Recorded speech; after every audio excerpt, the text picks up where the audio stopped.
안녕하세요. 오늘 두 번째 아동의 출생신고 영상으로 찾아왔습니다. 한국미혼모지원네트워크 오영란 대표입니다. 오늘 이 자리에 현장에서 발로 뛰면서 우리 엄마들 직접 만나고 있는 대외협력 맡고 계시는 유미숙 국장님 나오셨어요. 안녕하세요. 한국미혼모지원네트워크 유미숙 대외협력 국장입니다. 국장님, 오늘은 그 남편의 아이가 아닌 경우 우리가 또 많이 보잖아요.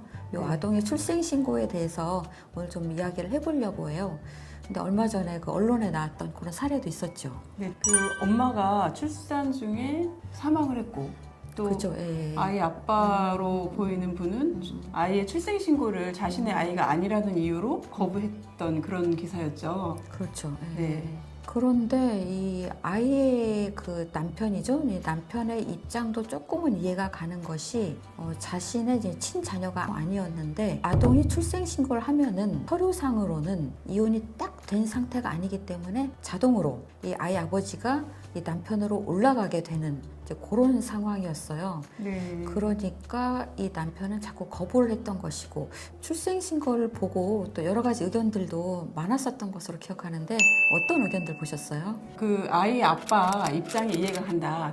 자기 아이가 아니기 때문에 출생신고를 거부할 수 있지 않냐라는 의견도 제가 본 것 같고요. 또 한 가지 저는 이런 생각이 들었어요.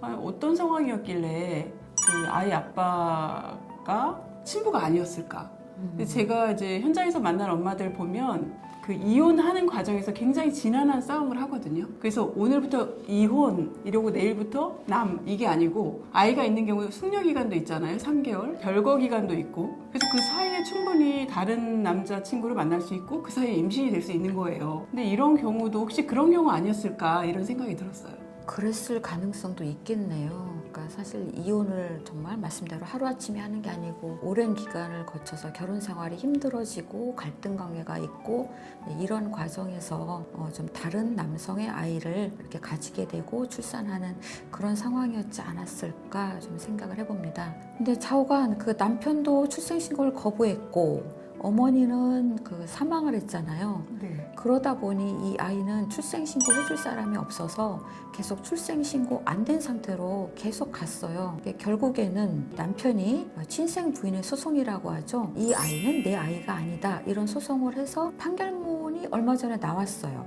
이제 그 판결문을 받고 출생신고를 하면은 그 아이의 아버지로 그 남편이 올라가지 않거든요. 현재 지금 지자체에서 좀 진행하고 그런 상황으로 알고 있습니다. 방법이 없는 건 아니네요. 근데 재판을 해야 되잖아요. 그렇죠. 재판이 이게 쉬운 게 아니잖아요. 맞아요. 보통 분은 법원 한 번만 가도 막 떨린다는 분도 계셔요. 맞아요. 근데 아이 출생신고하려고 몇 달 동안 재판해야 되고 그 동안에 아이는 계속 주민등록번호도 없고 그러다 보면은 아이가 태어나면서부터 좀 아동이 받을 수 있는 지원도 거의 못 받게 돼요. 아동을 중심으로 해서 바라본다면 이 또한 참 큰 어려움인 거죠. 태어났지만 세상에 없는 아이네요. 그 아이는. 그렇죠. 예. 그래서 사회복지 전산 관리번호 이런 게 있던데 그거는 어떻게 받을 수가 없나 봐요. 사회복지 전산관리번호도 그 아직 주민등록번호가 없으니까 좀 그 공백기 동안에 부여받도록 해주는 것도 또 굉장히 필요합니다. 그렇다 하더라도 아동의 출생신고가 빨리 되어서 주민등록번호가 나와야 좀 제대로 지원받을 수 있으니까. 근데 뭐 차선책이죠. 지금도 그 법률상으로는 혼인관계가 종료되면은 재판보다는 간단한 절차로 진행을 할 수가 있는데 얼마 전에 너무 아슬아슬하게 또 그걸 비껴간 사례가 있었어요. 국장님 그 사례 잘 알고 계시죠? 네, 맞아요.